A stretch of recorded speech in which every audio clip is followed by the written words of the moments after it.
Hello, friends. Welcome to Sprinty Sprints. Sprintity Sprintity. We're joined tonight by Miss Danny, who is the creator of this here readathon that we're supporting this evening. Woo! Dance, dance, dance to dance. Why do I always set up sprints for Fridays? And then I'm like, I don't have the energy for any of this. It's a Friday.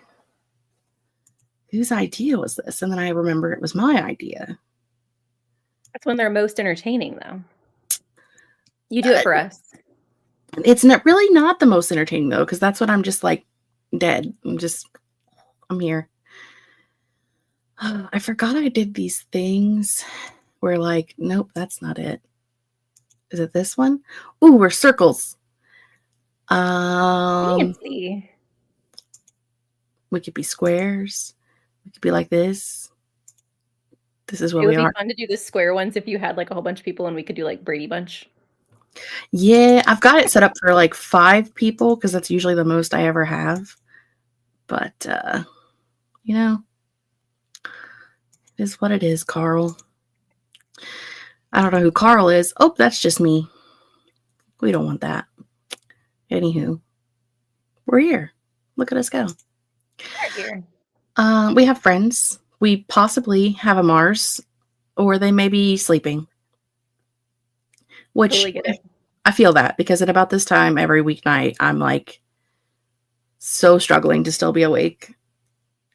It'll be a miracle if I don't fall asleep during sprints. I'm just saying. Also, why am I so far away? It's just like my whole house in this picture. Zoom in.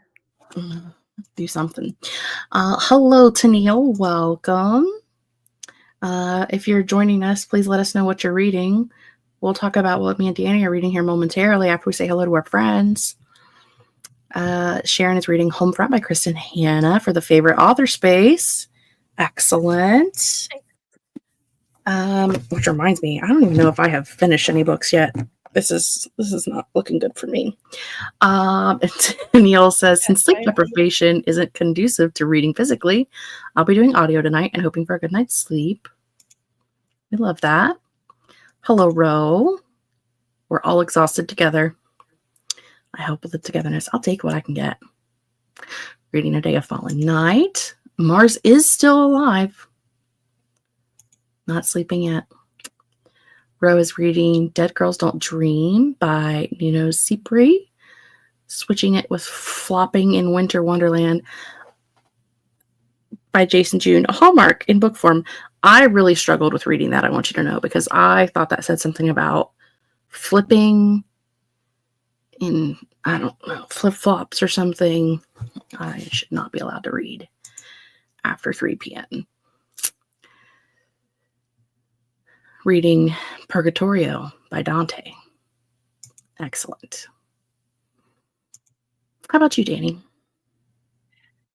I might switch back and forth, but I do have When the Moon Hatched will probably be what I'm focusing on for the majority of the night. So I tried this earlier this year on audio, and I had to re-listen to it like 3 or 4 times to figure out what was happening. So I decided to stop DNF it and pick it up physically, but it's a little chunky, which I like. So we'll see. You read fantasy though, so chunky is the deal.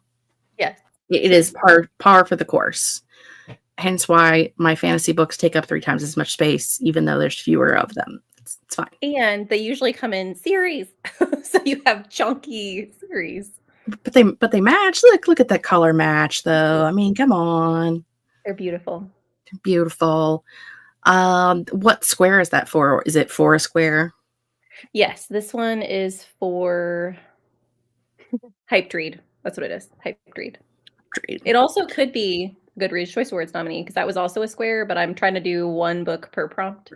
But if I get to the end and I haven't met all my prompts, you better believe I'm cheating and saying that this counts for both. I mean, that's fair.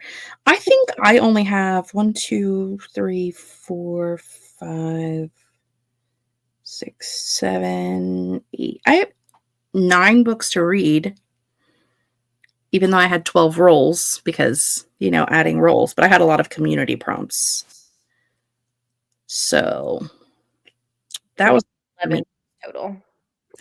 I mean, I've only actually, I was going to say I've only read one, but that's a lie because I DNF'd it. So I've only checked off one square, but That that was still with a counts. DNF. Oh, I'm still for 100% still counting it.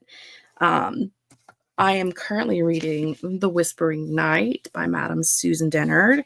This is for the 5-star prediction square. And are you thinking it's still 5-star vibes now that you've started it? I'm only on I'm on chapter like 12 or 13. I'm only 76 pages in. But it's the last book in a trilogy. So like the idea that it wouldn't be 5 stars is not happening. Like it would be hard. Like, first off, you're hard pressed to get me to rate a Sue's book anything other than a 5-star. Like, I have a whole shrine. Like, there exists a shrine. So the idea that I wouldn't give a book a first 5 stars is scary anyway, but it's also the last book in a series. Now, the last trilogy she wrote broke my heart, and I wept and I cried. I like ugly cried, racking sobs cried. And I told her that if she does it again, we're going to have words. And she said, you might be okay. So. So you won't be finishing the book on sprints. For sure not. I'm probably not going to be reading much of it tonight. I'm also working on my reading planner for next year, like picking out what things I want to keep that I actually kept up with this year, what things I want to add in, what things I want to take out. So I'll be doing a little bit of that while listening. And so I probably won't make it very far into the book tonight, but you know. Let's see. Where were we at in comments before I started talking like a crazy person? Tennille is working on A Curious Beginning. The plot took a detour. I've done 5 squares, but this one doesn't fit a square. I mean, you've done 5. That's crazy. You're doing better than me. So the tour site has 2 Susan Dinner out next year. Yes, next year should be both. I never get it right. Witchlight, which is the last book in the Witchland series, and also the first book of the Executioners 3, in theory. Whether that happens or not, I don't know. But that's the theory. So excited to finish my 4th book for the Readathon, and I'm now on to book 5. You are crushing it. One of the prompts I finished was for 5-star read as well.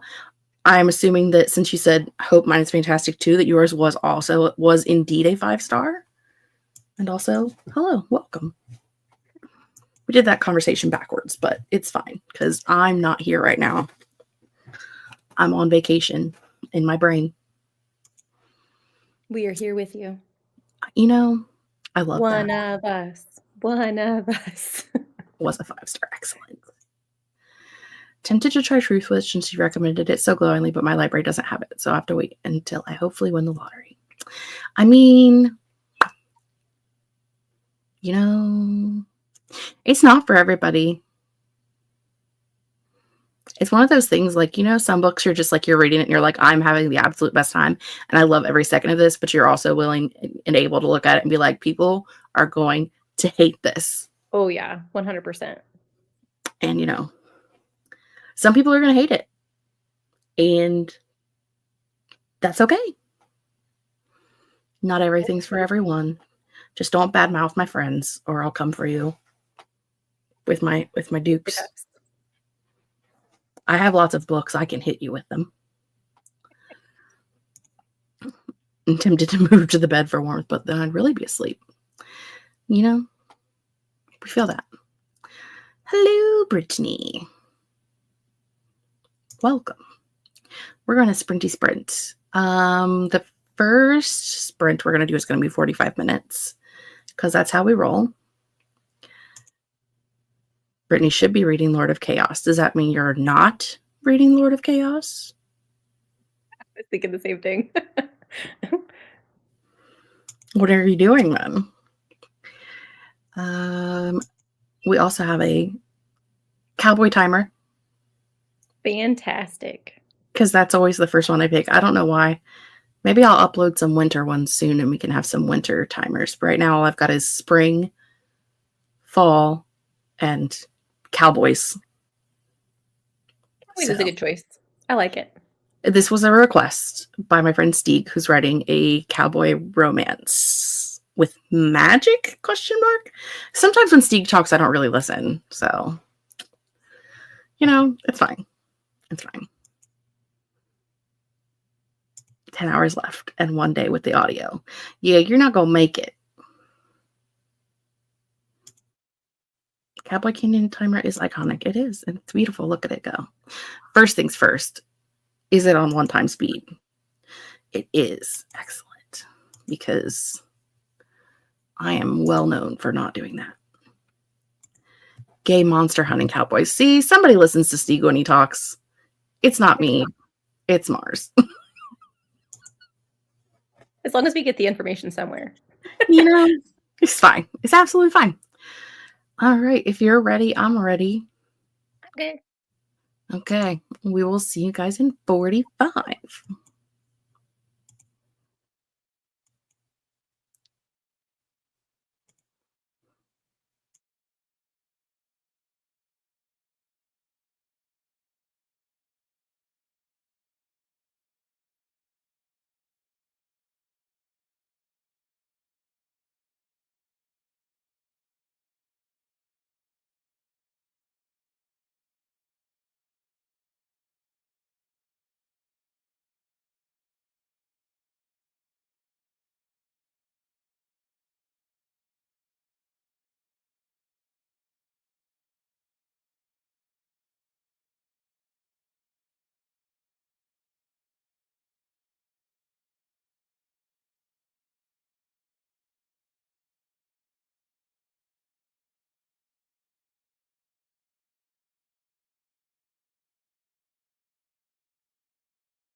Hello, friends.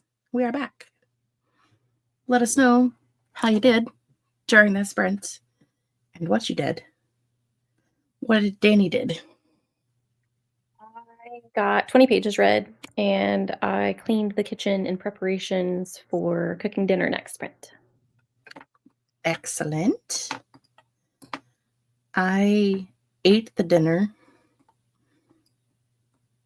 and then watched I'm watching through like YouTube videos of people's 2025 reader planner setups to see if there's anything I want to add to mine for next year, is where I'm currently at in the process of deciding what I want to do. So I did that and made like a fairly decent list of like things that I want to keep, things I want to get rid of, things I'd like to try, all of that happy fun stuff.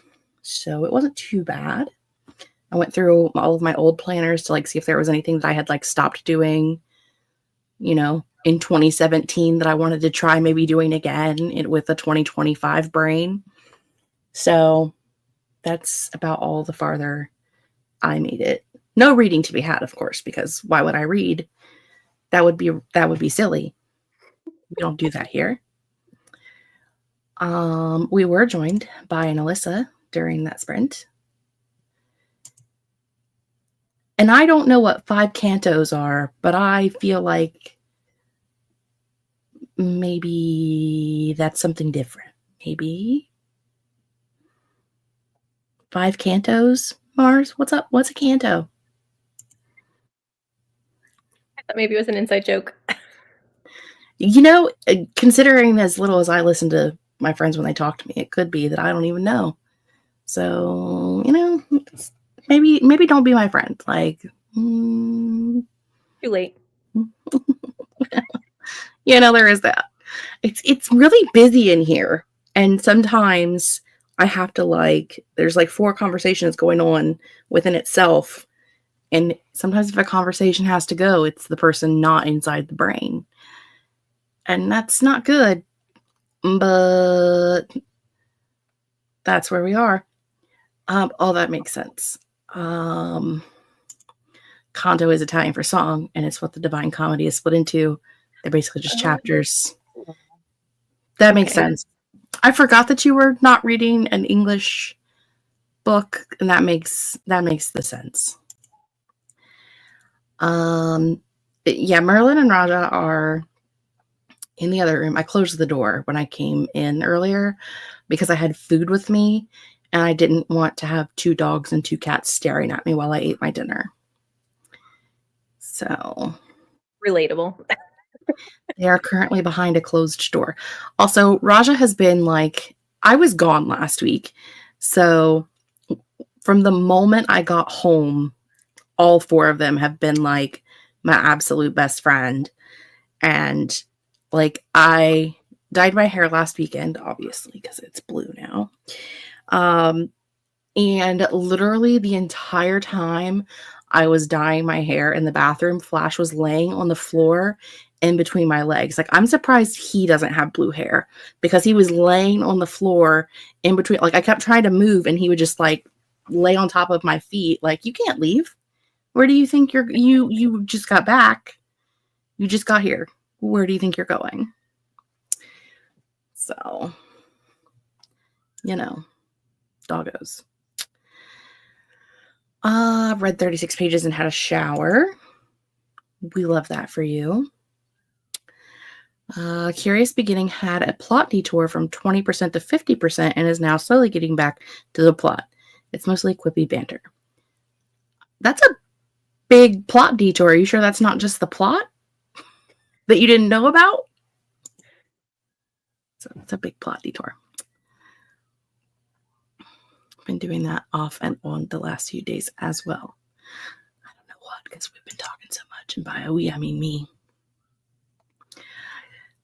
Sharon read 34 pages. We already looked at that. No, we looked at that. Decided I'm not even going to think about 2025 planner setups until after I get my December pages done, just one thing at a time.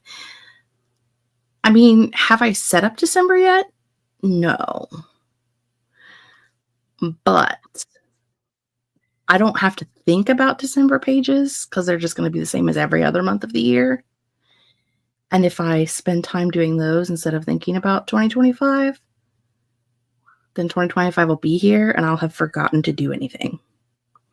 I don't know if you guys have met me, but not a lot of brain going on in there. Tried to apply for a grant for university. Didn't go so well. Have to try again when I'm not hangry. That is fair. Yeah, doing things when you're hangry is probably not wise. Look, got my back. Watching reading journal videos. We appreciate you having my back. Just joining that sprint. I read a few pages of The Girl on the Moon by Mark Lawrence. Excellent, eh? Set up December in my regular bullet journal, but not in my reading journal yet. I haven't, but it takes me, I mean, I could do it in 20 minutes. I was going to say 5 minutes, but that would be a lie. Or maybe just an exaggeration. My bird is having a time. Can you hear her? Good Lord. I used to keep a journal and I got away from it because I still keep like a TBR, like a reading journal essentially, but it's really just a list of the books that I plan on reading and then a space for the books that I add in, even though I didn't plan on it. But I used to do more. I used to track like habits and cooking and things like that, but I got away from it. I am not always as active in my planner things as I would hope to be, but I am not a person who gets upset about it. Like if I sketch out a month and the month doesn't get used, too bad, so sad.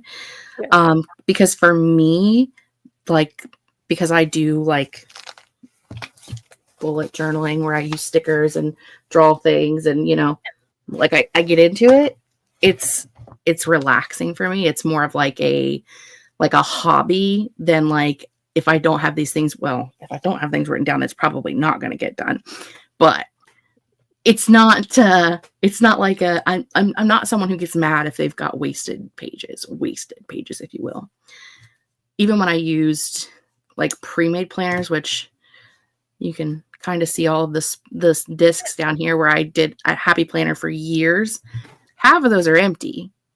Like I have a buying problem. I have all of my hobbies include both the hobby and also buying too many things for said hobby. Yeah. So I was actually just looking down there because that's where like my 2017, 2018 reading planners and stuff are at. And like half of those books are just blank pages where I would get halfway through the year and then decide that I hated the system I was using and then do something different, which is why I went to bullet journaling, because if I decide I hate what I'm doing the next month, I just draw something different. Right. Which is fantastic. I love that for me. Pretty sure the detour was to have quippy banter between the leads to build their knowledge of each other, but that could have been done with the main plot. Maybe it will pick up from here. Hopefully, fingers crossed. We hope so. We hope it picks up. We don't want you to not be having a good time. There's no fun in that. There's no fun in not having a good time. I've heard good things about that book. I haven't picked up. I know. I don't think have I heard of that book? When I say I don't remember things, I really don't remember things. It's one of those, I am more visual. Mm. So like if I see a cover, I'll be like, oh yeah, I've seen that cover before. I've definitely seen that cover before. I've definitely heard that series name before. So, but the book title, no clue. No thoughts to be had. Kelly keeps a food journal to help with the weight loss journey, which is definitely helpful. Because I am the primary cook in my house, which most of the time I'm the only person in the house, so it would be weird if I wasn't. Every week I have a square where I just write like menu options. So anything that I know that I have everything I need for, like, in the house, I don't have to go to the grocery to get anything for it. Whether it's 2 meals or 10, I just write everything down. And then as I eat them that week, I'll mark them off. And then if there's anything left, I just carry it over to the next week, add anything in that I have. I would, again, have a buying problem, and there's always too much food in my house. So I could. It's hard to track that though. So that way, like, when inevitably, like, the question comes into your mind, like, what am I having for dinner? You have a list of pre-made things that you know. I have a list of things where I'm like, I don't need to go to the grocery, and I can make this thing with just pantry ingredients. Yeah, that's nice. I like that. I'm telling you right now that I could probably not go to the grocery store for like 2 months, with the exception of like some fresh produce, and not need to buy anything because I have too much stuff. That's kind of smart though. Like, if you think about, you know, like when COVID first happened and you couldn't get groceries or some groceries. Yeah. Well, like I said, I live on a farm, so I do, we had hogs butchered last year, so I have one freezer that is like half hog and the other half is beef, because we also do a beef every year and we do half because what are you going to do with a whole cow for 2 people? That's a lot. We also started butchering our own chickens last year, so I've just got like whole chickens in the freezer. I have 3 freezers. Kind of, for 2 people, 3 freezers. Okay, do you understand what I'm saying? Like, when I tell you that I wouldn't have to go to the grocery store for months, I literally would not have to go to the grocery store for months. Do you have like an organizational system in your freezer where you know, like, these items need to go by this date? I don't have things dated other than just like the older stuff is at the top, but because I have deep freezers, I have like bins from the Dollar Tree where I sort out everything. So like if I want hamburger, I know that I just pull like one thing out, and then like there's all the hamburger, or like all the steaks are together, or all of the sausages together. So I have that system. And then I have a big stand-up freezer as well. And that one's where I keep all of, like, if I make a giant pot of soup and I only eat half of it, I'll freeze the other half. Yeah. Or because I make my own like refried beans and things like that because of salt content, and I'm supposed to not be doing salty things. I'm not supposed to be so salty, which is not working for me, obviously. But I have like bins in there where I'll just have like everything I need to make tacos. So I'll have like my pre-cooked rice and my refried beans and salsa, and because I make my own salsa and all that stuff. So it's just like a bin with everything I need for that specific meal. I'm very organized. It does sound very organized. My freezer is just chaos.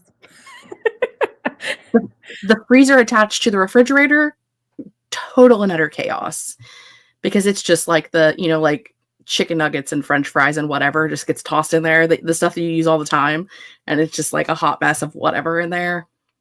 It's like, it'll get used. Yeah. Well, the bottom half of that right now is actually produce from the garden from this year. So like any tomatoes that I didn't get through and didn't get canned were either like cherry tomatoes were just put in there completely whole.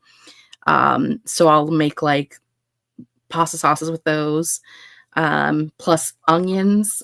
For some reason, like 30 pounds of onions that I just pre-diced and froze. Peppers, same way, like a whole bunch of peppers that are just pre-diced and froze, because you can't eat it all. Like, right. There's not enough time. And I've just learned how to can this year. So I spent so much time trying to learn how to can, and it was successful, but took me like a week and a half to can very little, because that was also the first week that I had shingles. But I had to do it because everything was going bad. And my mom and my aunt were on a cruise.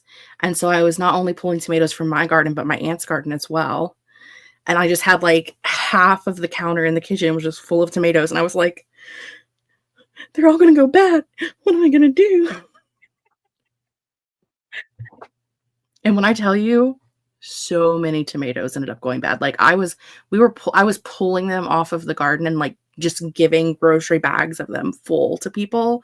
Like anybody that I seen or knew or would take them to work and would just like pawn them off on people. And still so many of them I ended up giving to the chickens, which I guess they didn't really like, it wasn't wasteful. The chickens have to eat. So they were still eaten. They just weren't eaten by a human. But it was a time. It was time to be alive. I can see you just walking around, tomato for you, tomato for you, tomato for you. I don't care if you want it, tomato for you. Really, like, I know before my aunt left that she literally like had the entire back seat of her car was full of boxes of tomatoes that she was like driving around town and just giving them to people that she knew, because she was like, I'm not going to be here for a week. And these ones are all already ready to go. And there's still so many more. And I'm like, how did we get here? Because we never have that many tomatoes grow in one season. And like my tomato plants did not do good this year. My cherry tomato plants did fantastic. I could fill my entire house with the number of cherry tomatoes I got this year. It was insane. But hers were just like full on tomatoes the size of your head. And I was just like, what are we going to do with all of these? This is my tangent. I went on a tomato tangent and a freezer tangent. You're welcome. Katie joined us. Katie's joining my December Dart. Katie's joining. Katie's reading The English Language. It's a good book. Not the primary cook, but when I am, the freezer is complete and utter chaos. That's fair. Finally remembering to join us, Brent, and available. We're here. Maybe it's just laying the groundwork because it's book one. That's also a possibility. True. But I don't read things from that time period unless they're goofy. Like the Parasol Protectorate. So. Such a good series. It has to be goofy or I'm not interested. I don't like it when historical takes itself seriously. It's not fun for me. It's boring. I like cozy historical as well.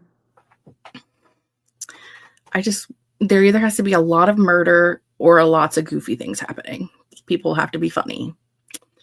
That's the extent of my historical interest, which is not a lot. It has to be fantasy for me. If it's just historical, I'm not really interested. Same. 60% through the Raven Boys, which they're using for start a series. Excellent.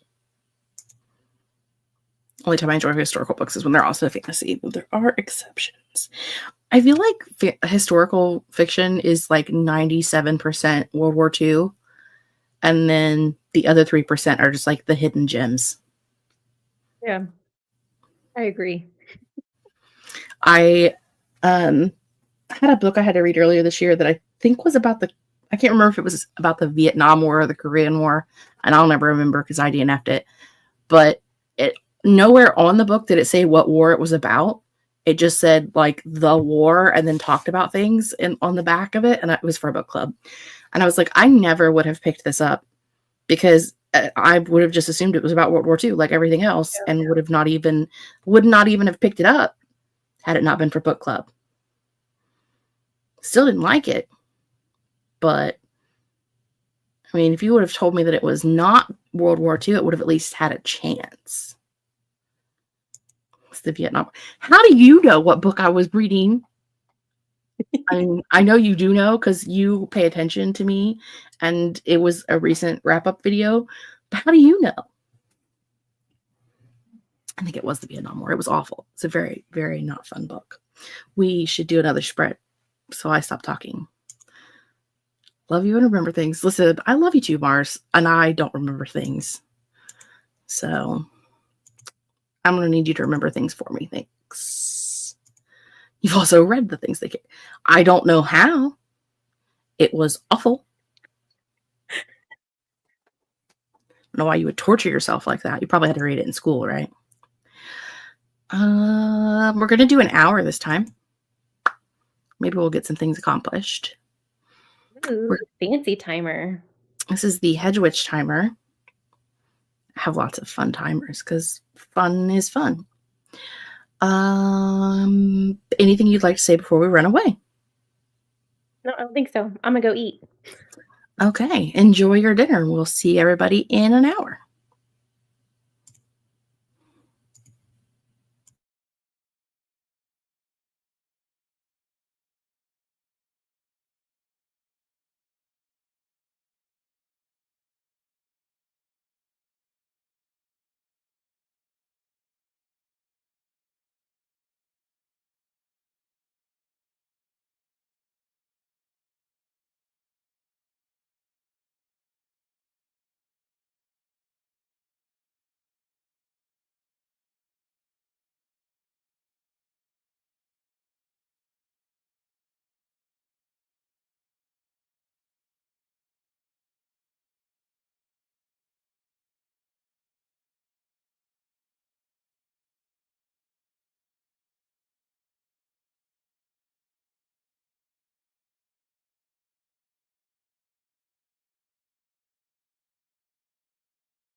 Hello, friends. We are back, and we have a new friend.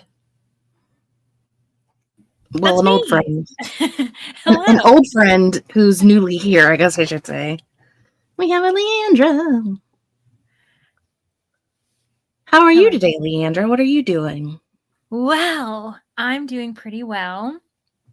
Today, I've kind of been juggling different books, and when I get to reading, what I will be doing is reading Displeasure Island, which I'm very excited about. It's the second book in the Grave Expectations series, which is like a paranormal mystery series.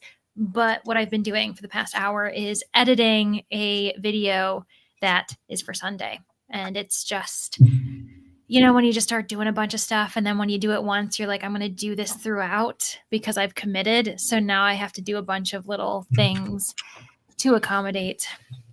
I'm just adding more work to myself. It's fine. I mean, where's the fun in not making more fun for yourself? Right. Yeah, exactly. But how have you guys been? How was your sprint? I'm being attacked by animals. Ooh, Hey, sounds like you you're having a have great time. your animals with you now. They have broken down the door. Go lay down, please. Shoo shoo. Yeah, there's fine. I mean, just lay down. Yep, right there. Okay, maybe not. Lay down, be good. He doesn't know what that means. Last night, so we had our first snow last night, and Flash's favorite thing. Oh, I said his name. That was bad. His favorite thing is snow. He loves snow. He's always loved snow. He likes outside in general, but in the wintertime, especially if there's snow on the ground, he does not want to come inside. He doesn't care if it's 30 below. There's snow on the ground, Flash is going to play. And he did not want to come in last night. He was literally laying on his back in the snow, rolling around in it, making doggy snow angels. And I was just like, sir, it is 30 degrees out here and I'm in shorts and it is time to go inside so I can go to bed because I have to get him go to work in the morning. And he just looked at me like, what's wrong? Are your legs broke? Go inside. I'm having a great time right now. Yeah. Or he's like, why don't you just not have a job like me? Like, why don't you just get on my level and join me? Right. He wanted me to make snow angels too. He was having the best time. He came in and he had like snow all over. He hates water, which is funny because it's the same thing. And like his whole back was just like caked in ice. He had all over his little snoot. And he was so happy, but then he was mad because I made him come inside. So, we're living the dream here. Mm-hmm. I, during that sprint, watched more videos and made more lists of things that I want to put in my reading planner. I'm preparing. I drew things that look like boobs. That wasn't on purpose. I was trying to draw circles, but we both, like, our eyes went up a little bit, like, oh. There's circles with dots in the middle, so they look like boobs. The caveman's boob, pretty much. Yeah, but did I have to draw two of them and then make them that close together and then put a dot in the middle? Like, come on. I just noticed too. I was like, oh, those are boobs. Okay, great. How did Danny do during that sprint? Did you get dinner? I had dinner. I didn't read very much. I read a couple of pages, but and I listened to a little bit of my audio while I was cooking, but the audiobook that I have is The Familiar, which is also another Goodreads choice. And not loving it, friends. Oh, no. Just because Goodreads chose it doesn't mean it's good. It doesn't mean Danny chose it. But I think I have a feeling that it's going to win the fantasy section because it's Lee Bardugo. And so I want to read. I didn't read the one last year because Hellbent won last year, and I hated Ninth House. And so I wasn't going to continue. I feel that. Yeah. And so I'm almost positive that Familiar is going to win. And I want to be able to say that I read the top choice. Although I guess I could say I DNF the top drawers. Yeah. For me, someone who is a predominant fantasy reader most of the time, though I would say this year has been more mystery, thriller, and horror, but I have not read a single book from the fantasy list. Not a single one. I'd read less than I read last year. I think I had 5 on the fantasy list this year that I had read. I haven't even heard of probably half of these. There were definitely a few of them on the list that I was like, what is that? The one with salt in the title. I don't remember what the actual title was. Is that the one, speaking of woman's, Yeah, that's the one. The sweet sting of salt. Then it looks to be her chesticles. Yeah, it's like her diaphragm. It's like yeah. I have no idea what that is. I remember when it popped up on the screen, I was like, what is well, yeah. Don't you know what that is? I was kind of startled. I was like, oh dear. I was like, what is that? And then I was like, is that hair? And I was like, oh, the hair is covering something. Okay. Do you love that when you're like, you see something on a book cover and then you're like, I don't know what this, oh, okay. Well, that's not. At first I thought it was like a fur vest. And I was like, what is going on? I was like, oh, okay. Well, they're having a good time. Mm-hmm. I think mystery thriller is the one that I've read the most of, though. 1, 2, 3, 4. Have you voted yet? Did you vote for mystery thriller? I did. I've read 4 and DNF'd 1. So,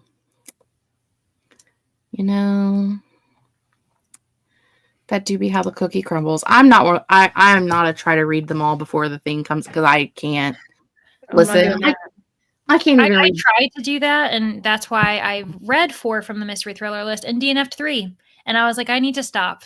Like, I'm going to start DNFing more than I read, and then there's like, what's the point? So, yeah. I read 4 from mystery thriller and 3 from horror, which is about par for the course. But like, when you've read over 30 books from the year and you have a whopping total of like 9 that are even on the top list of the year, it's like you don't think about how many books come out in a year. Like, even people like us who read a quadrillion books a year and are like here all the time, and then you like start seeing all these books and you're like, I don't even know where these came from. I've never even heard of these. Where did these books come from? I don't know. I will vote in a category if I have read something from the category, but I will not vote for something, even if it's by a favorite author, but I haven't read it. If I haven't read anything in the category, I don't vote on it. Yeah. I feel like that makes the most sense. I know that there are people who will vote simply for the author. Either it's because the author, or they are currently reading the series. Maybe they aren't at that book yet, but they will. And it's like, well, you're not voting for a series. You're voting for this particular book, which kind of, it ends up blurring the lines, I think. And that messes with the votes, but people definitely do that. I don't know that I've ever voted for a book that I hadn't read. No, usually I only have, I think only this year's given me the most options, but more often than not, I'll be like, oh, I've read that 1 book out of 20. Guess it's getting my vote. Unless sometimes it's a book I didn't even like. Sometimes I hate them and I'm like, nope. And I'm like, you're not getting any vote for me. The debut novel category, the only thing that I have read from it is We Used to Live Here, which I did not like. So I did not vote in that category because I would be voting for a book I didn't like, and that seems silly. Yeah, it does. Well, if you want to loan your vote to the Book of Doors, you're campaigning. Going door to door virtually. Hey, just because I told him to go lay down doesn't mean you get to come over and sit where he was sitting and not lay down. Go lay down, be good. Shoo. Shoo. Shoo. Thank you. It's almost like they're related or something. She's his father. Yep, that's it. She's his mother. So it's, they have the same personality and it drives me crazy. Anywho, we had friends. Our friends did things. Let's see. Mars got through 9 more cantos. Danielle made it to 70%. It is Merlin with a Y because when Merlin arrived here, Merlin was a very spicy feral cat, and most of my animals have DC or Marvel villain or hero names, depending on their personalities. And so Merlin was technically named Malcolm Merlin after Malcolm Merlin from the EC Comics. And then one day we found out that Merlin was a lady cat and not a man cat. And do I still on occasion call her Malcolm? Yes, I do indeed. But Merlin is her name 90% of the time. She's just also Malcolm Merlin. So it's fine. It's absolutely fine. You could have left it as Malcolm. I have a friend who has a dog named Kevin. She's definitely a girl. Well, I mean, her name definitely is Malcolm Merlin, and I still will call her that, and she still will answer. But like, the intention was to always call her Merlin. Yeah. Even when she was a dude cat, it just is like, because no one ever calls their cat by both names, do they? No.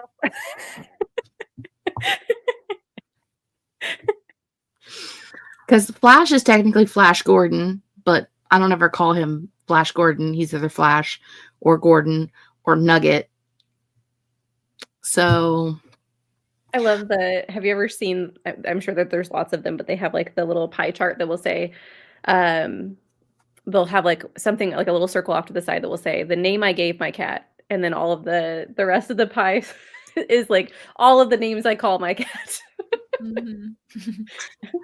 My sister, when she lived with us, she used to call Flash Clifford because he is like 110 pounds and he's a red Australian Shepherd.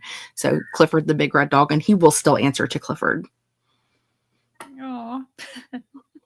He gets excited and then he's like, "Oh, you're not Melissa." I'm like, "No, I'm not. Sorry, friend. Just me." We scared a dog. We love that. Merlin does not have words of wisdom for us today. She hightailed it out of here. Yeah. Goodbye, Merlin.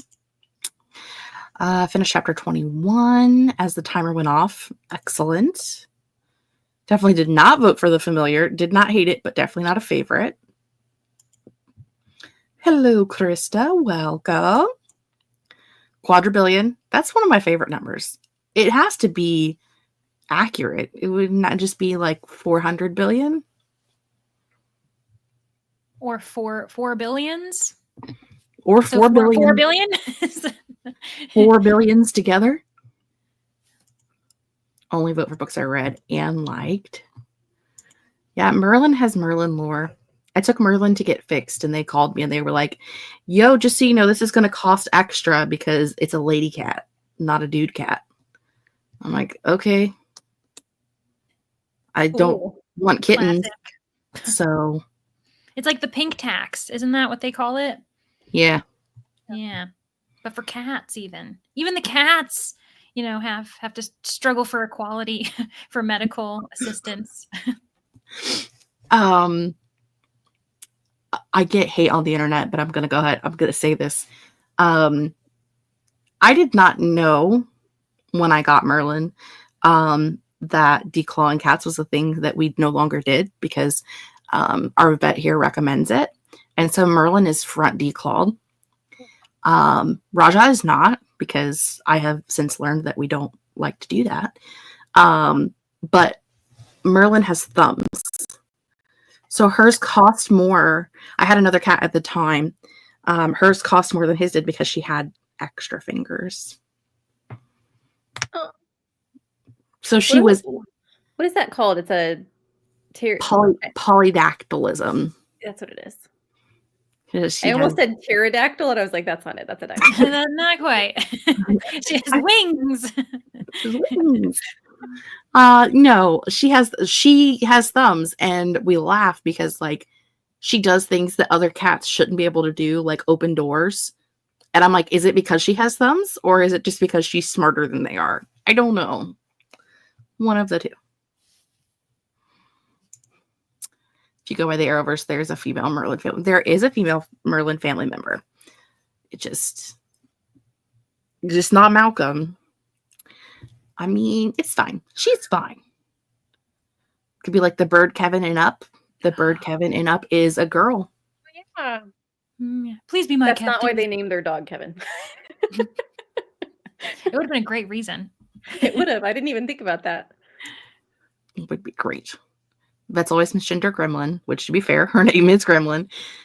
Yes, but have they seen her? I mean, obviously they have because it's their vet. She looks like a gremlin. She's an angry cat. That is not a cat I would want to meet in a dark alley. She just always looked grumpy. Angry cat. Pink tax. She's a flying door opening wizard. She is a fly door opening. A fly door opening? Yep. That's right. That's what I said. That's what I meant to say. She opens very tiny fly doors in their little fly homes. Yes. Very tiny fly doors. That is what she does with her life. Which is funny because they have a cat door and they do not go through. They have a cat door that's like low to the ground that they could just walk through and they will not use it. They will, however, go in and out the window in the garage that is 5 feet in the air. They jump from the ground up into the window, into the garage, and then when it's time to go out, they jump 5 feet down out of the window. Cat door, 3 feet away. Nope, not going through that. It's a trap. Right, the like, cat, or an insult. They're like, you think we will walk through a door on the ground? How dare you? We are made for the skies. Not angry. She's just grumpy that she's stuck at 6 pounds and easily picked up. This is true, but she does have a very grumpy face. But to be fair, Merlin also has a grumpy face, and she's a very grumpy cat. But we still love her. Oh, I need to find another timer too, because we have things we have to do, like read things. Yes, we are being productive to get all the buckets. Gotta We have collect all the buckets? Yeah. You guys are the bucketeers. Of course you have buckets. Oh, yeah, I'm stupid. Like we have all the buckets. what are in the buckets? I was like, is there something cool in it? Like, you got to find out. It's sometimes there'll be good buckets and bad buckets. It's all about a life lesson, you know. There's never anything good in buckets at my house. It's always like yard waste or chicken feed or, you know, something. Hey, if you're the chicken, what's in that bucket's a good thing. That is fair, but Perspective. To my knowledge, I have never been a chicken. So, to your knowledge, yes. People in the comments, let us know. Have you ever seen Jess? Have you ever witnessed? Call this number. It'll go down on the screen. Notify us today. Have you ever been terrorized by chicken, Jess? I have a new pet chicken. You want to see it? What? You were gonna grab Me too. I was like, "What? How is it so close and so quiet?" This is Chickie Minaj, my pet chicken. This was made for me by my friend Lindsay Puckett. She was one of the authors with us on our writing retreat last week, and she made all of us girls chickens. We got to pick chickens. And she made herself a rooster. We all have like really dumb chicken names like Bok Choy and Chickie Minaj and Hen Barnes. That's and the Lindsay made herself a rooster, and his name is Dwayne the Cock Johnson.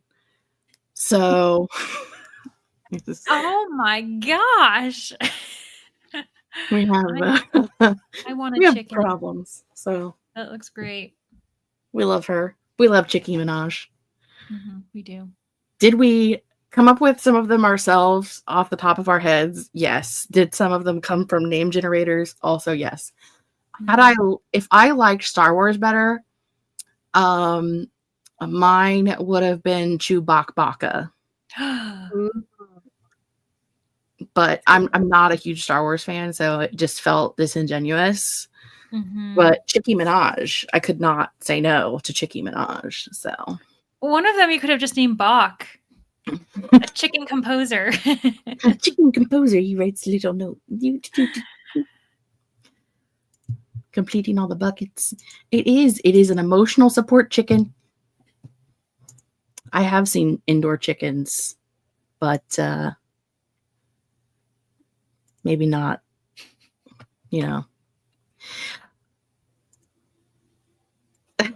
Hen Barnes does not belong to Wallace. Hen Barnes is Devacia's chicken. What did Wallace name her chicken? Oh gosh, I don't know. We'll have to ask later in the library, Mars. I can't remember. But I will tell you that bok choy is Katie Ann's chicken. So we were like going with celebrity names, and Katie just came out with bok choy, and sometimes. Can I help you, Madam Merlin?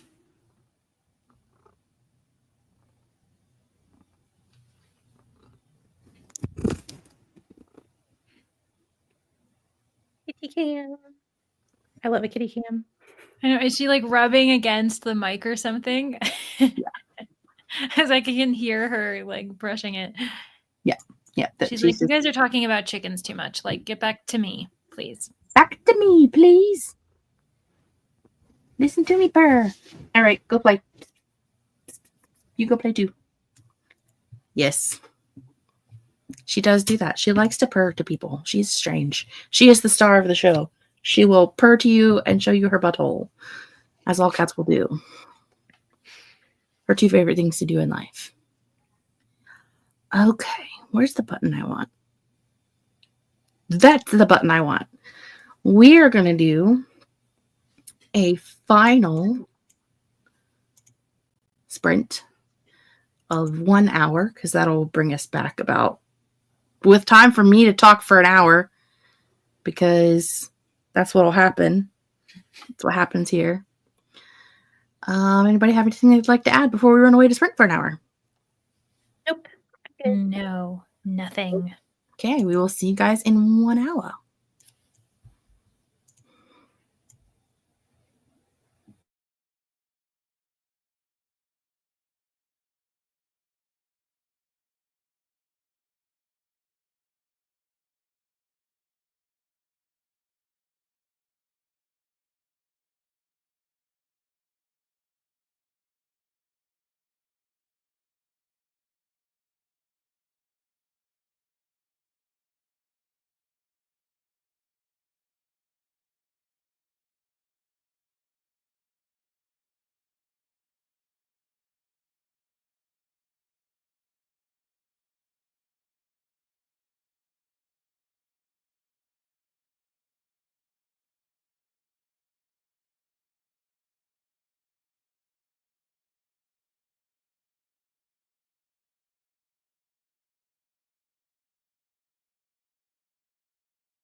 That was it, besties. That was the end of the final jam.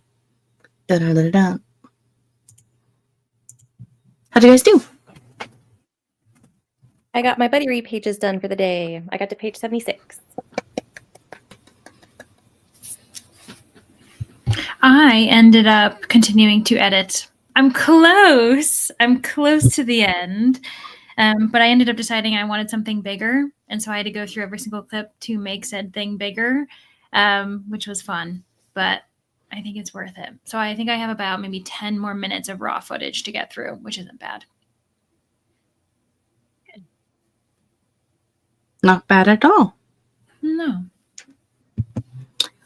I have one more reading journal setup video to watch. I had like a bunch saved from earlier today when I did a search of like ones I wanted to look through tonight. I have like one more to go through. But also during that sprint while I was looking through them, I realized I have 4 planners to pick from for my daily planner for next year. So I put a poll up on YouTube and on Instagram.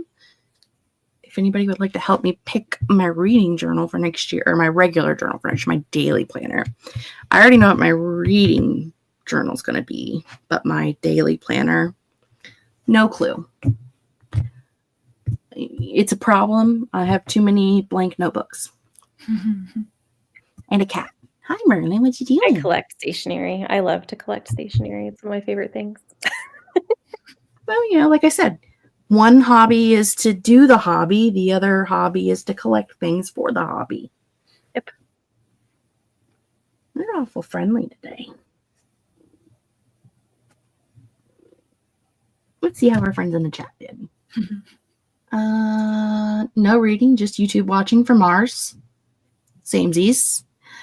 Tennille made it to 88%, about 50 minutes left. Excellent.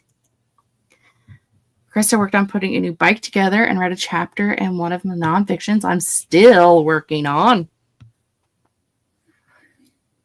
You know, I think tomorrow, excuse you, I'm getting together with Julie and Amber and reading Just Like Home by Sarah Gailey, I think is the book that Julie picked.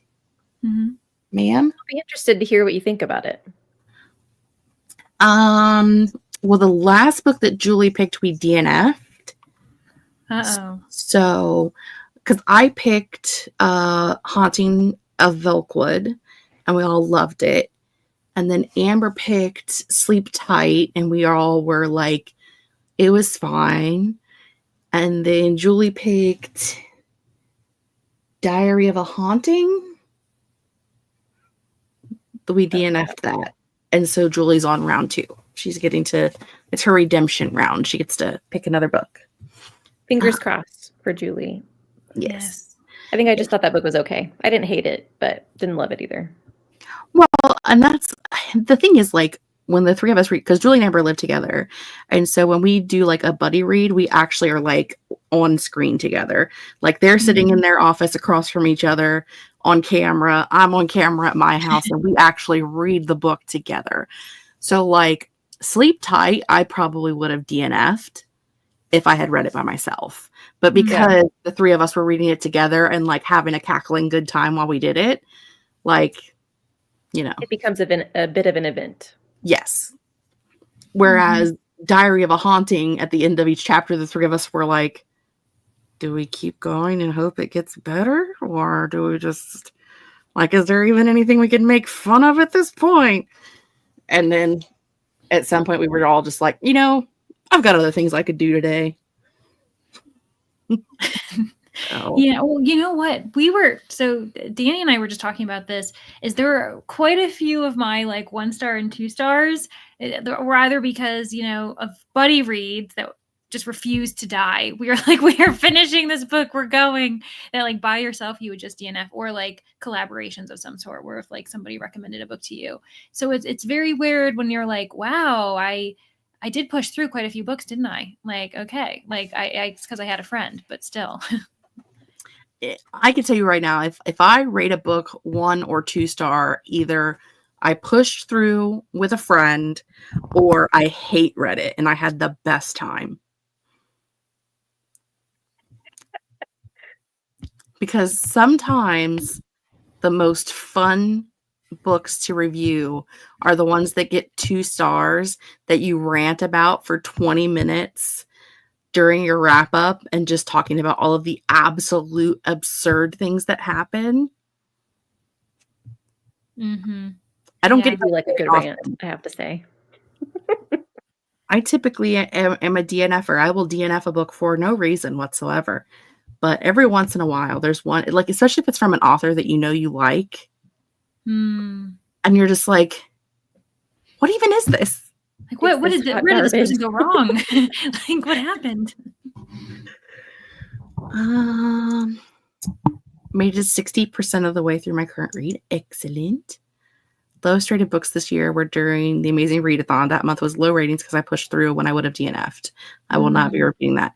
Well, see, and that's the thing too. It's like there's a lot of books that I've DNF'd at 50% for a readathon to be able to count them that I would have DNF'd way earlier had been given the possibility. Oh yeah. Mm-hmm. And we learned last year during the Amazing Readathon that I'm absolutely feral when it comes to DNFing a book, because if I'm not having a good time, I will mark the 50% mark in the book, and I will stop at the end of that page, middle of a sentence, close the book, and move on. I won't even finish the sentence I'm on. Like, I am just reading to that point to count the book, and that is it. I don't even care how that sentence finishes. Yeah, people are probably just like, wow, you really do give until 50%. And you're like, no, it wasn't because it wasn't for any other reason beyond getting the points. Like, it's not that I'm just giving it a 50% chance. I'm being forced. Yeah. And it has to be something too that, like, I don't have another book that'll fit for. Because, like, if I'm at 10% and I don't like it, I'll just DNF and get another book. But if there's, like, nothing else that I have that fits, and I'm just like, ugh, fine.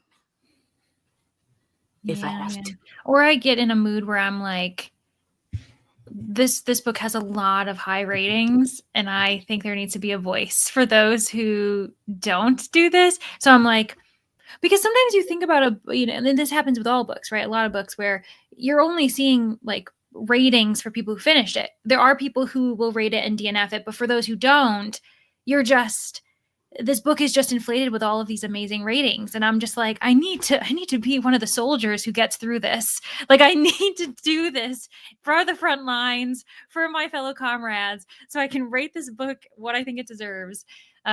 Yeah, you feel as though you're like on a mission, like you are doing this for the people. So I definitely feel like I have read something in spite. Like, I know that people are going to be like, well, you can't really say that you didn't like it because you didn't finish it. Oh, no, I read it 100% and it still sucked. Yeah, and that's when it's fun, because you're like, oh, I can't wait to tell everyone that I read this right to the end. And I'm going to have such a great time telling you why every single piece sucks. It's my favorite part. Exactly. All of these things were horrible. I also worked on my reading journal, played a round of Battle Royale in Fortnite. I won with a crowned victory royal and 18 kills in the 99 kills of the 99 that match. I don't know what any of that means, but I'm happy for you. Yay! Only DNF'd about 6 books this year. 5 of them were in October and November. I'm only at like 8 for the year, and most of them started in August. Last year I had 75. So yeah. Wow. Yeah. Better start DNFing more. We got to get to that number by the end of the year. I have to catch up. I've finally gotten my bookshelves down to books that I think I'm actually interested. There's some stuff on there now that's like prior to 2019 that's debatable. But last year I really went through like everything like from 2016 to 2019 and got rid of a lot. I did a lot of try chapter tags last year because I had so many books from years past that I was just like, you don't even like these kind of books anymore. Yeah, that's true. That makes sense. I've DNF'd 4 books this month. I just realized. So we're doing things. We don't have time. 2025 is coming. I need to finish some of these books and just be done with it. I need to get through some of these books. Darn ye. I don't know. I don't think I'm going to number these next year instead of just putting dots. Yeah. I think I'm at 13 for the year. 13? Yeah. Nice. Which isn't bad. But literally, I think the first one, it started in August. 5th one was in August. So 5 through 13 were August to now. Whoa. Only DNF 4 books this year. 1 or 2 of those were soft DNFs. I rate DNFs if I made it a fair bit in and can predict my rating. To give balance to not only those who loved it, rated it. Idea what the Veronica Spiegel series was about, but at 88%, it did not go at all the way I expected it to. I don't rate DNFs, but as the people on the screen can attest to, if I read the majority of a book and then finally decide that I just can't handle it, I will skim read the remaining part of the book and then rate it, but then take a point off because I skim read it. I feel like that's the fairest thing I can do. Like when I've actually got to the end of the book, but most of it was just me like reading for context and not anything else, I feel like it's not fair to give it the full rating that I would have given it, but I also feel like I have a good enough idea that I can rate it. So that's like where I actually use that method in like my reasoning for lowering one of the books that I just recently read, Love of My Afterlife. I originally rated it a 2-star, and then I was sitting there talking. I buddy read this with Leandra and Nell, and I was talking to them about it, and I was like, you know what though? I skimmed probably the last 25% of the book, and I was just reading dialogue. I was like, okay, this person says this, okay, move on. This person says this, move on. And I can tell you what, I still followed all of the discussions that happened after that point. And so I did end up moving it to a 1-star because I was like, I don't really feel like it was really a 2-star if I had to skim read. I feel like if you have to skim read to push yourself through it, even if it's an okay book, it wasn't an okay book because you skim read it. So that is the fairest way I have learned to do it over the years. But otherwise, I don't rate a DNF. I just DNF and run away. I need to get better about tracking mine. In my reading journal, I had a full spread, and I filled out the full spread, but then I never made another one after I was done with the full page. And so I know how many I got up to that point. And then afterwards, it's just been a cluster of, did I remember to track it on Goodreads? And that is like, I had so many like secret projects running through August to now. And so like I would mark a book as read even if I DNF'd it because I didn't want people to know that I had DNF'd it. Right. And so then I had to remember to go back in and take it out of the read and put it in as a DNF. And I'm just like. Yeah. I still think Goodreads needs, like, this would be an amazing thing so that people can feel like I feel like one, it's a great statistic for people to know. And then also like you just have an area for it.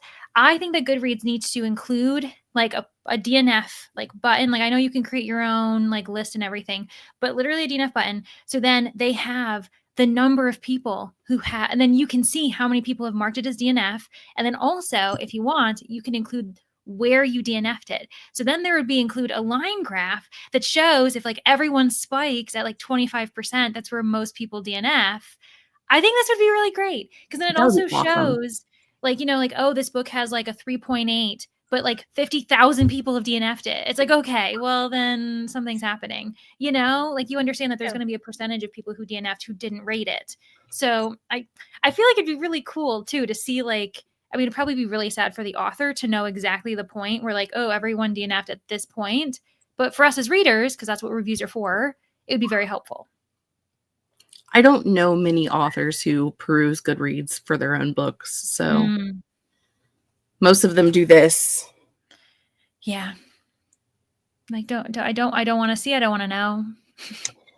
There are people who will occasionally, we'll be talking about like a new book getting ready to come out or whatever, and they'll be like, will you look on Goodreads and tell me how many people have added it to like their to read list, because they have like a specific number that they want to get to like before the book comes out or whatever. And so I'll go and look in the statistics and see, just so that they don't have to look at anything else. Like, so there are some numbers on there that are helpful, but unfortunately you have to see everything else too. Yeah. And so I do have some people specifically that are like, I know you'll just give me the information I want, so will you look at this and tell me what this number is? So, I mean, but yes, it's, I wouldn't want anything to do with it if I was an author. Please don't make me look at it. 1 star reserved for not only an unenjoyable experience, but problematic content on top of that. Oh. DNF and run. Absolutely. Goodreads will never put DNF because their goal is to sell books, and people might be even less likely to buy it if others DNF'd it. That's true.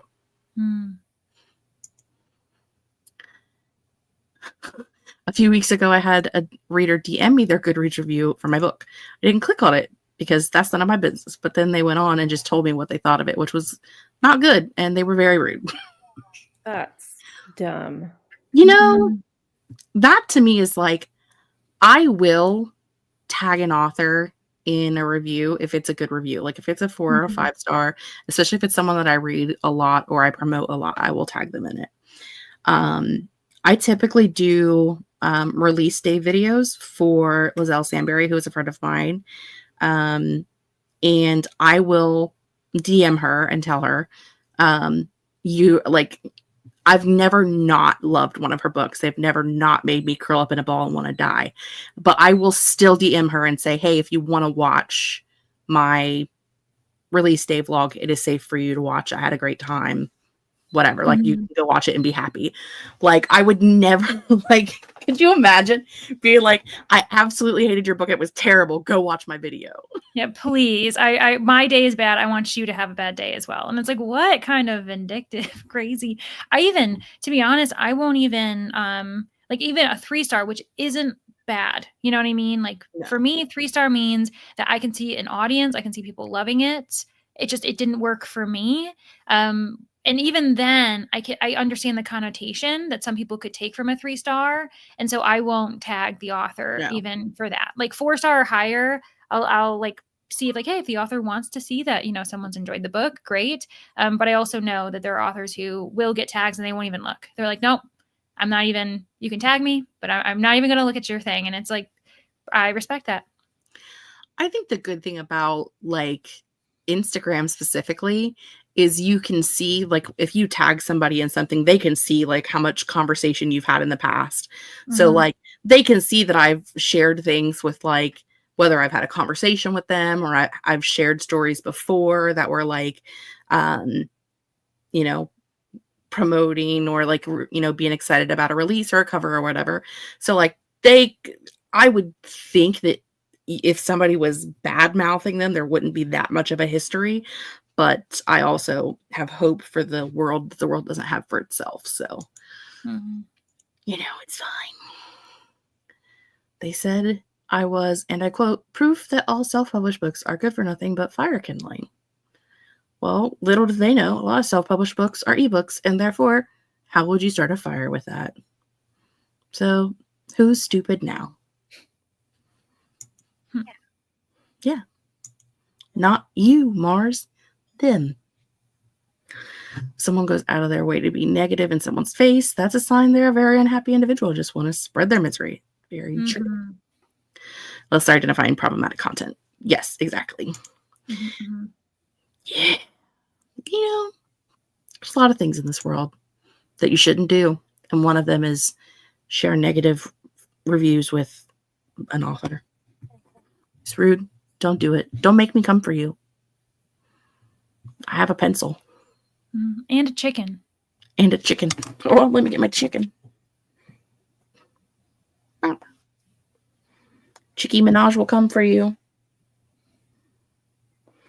Which is a cool name. I don't know. Let's see what's going on. I was gonna share whoever was doing sprints next, but it's Lotta tomorrow morning at 3 a.m. for me and Leandra, so probably not going to be there for that. I think Mary is sprinting on Sunday morning at 9 a.m. for me, so 10 a.m. for you guys. So 10 a.m. Eastern. 10 a.m. Eastern on Sunday. You all can hang out. Now, to be fair, if you're here and you're in Australia, then Lotta's hours will work for you in 3 hours from now. So I really did contemplate, because I would like to be on every one of my bucket tiers sprints at least once. And I was like, do I stay up until 3 a.m.? I mean, you're already almost there. Yeah, just stay up. Stay I don't know if I can do that. If I didn't have to work tomorrow, maybe, but no, I have to work tomorrow, so I will be sleeping. Do either of you have anything fun you'd like to share before we run away for the evening? My video tomorrow is my top 10 fantasy standalones of the 21st century. Ooh. So I'm excited for that. Woohoo. The video that I'm editing is going to go out on Sunday, and it's a 5-star tournament. So all the books I've given a 5-star this year are going to be head to head, and we're going to see who wins. And we'll see if that doesn't change in the next 6 weeks, because I feel like I recorded it this morning and I'm like, I don't know if that's accurate. So it doesn't really matter. Oh, that's why a lot of the end of the year content comes out in January. Mm-hmm. But I also know creators that only read rereads in December. So that they can do all of their end of year content in December, and they just don't count it because it's all rereads. There are options doing that. And I do a best books of the year, usually in the last couple weeks of December or the first week of January. And that one, I'll do my best book per genre. So it's more just kind of, admiring the variety. But that's about it. So, but I do want to become that person who just rereads in December. I really like that idea. Sleepy. Will a fantasy mystery win for the 3rd year in a row? We'll never know. I don't know. I know. We're going to find out. Oh, Christy, you already read those? I feel so far behind. Did I even write them down somewhere? You all should watch it. Oh, all of the fun. I was very surprised, Krista, that you got those done so quickly. It's so fast. You're on it. So fast. Hi. Okay, friendos, that's going to be it for us for the day. I'm going to find a button that's going to tell us we can leave. Okay, everybody wave bye. Bye, friends.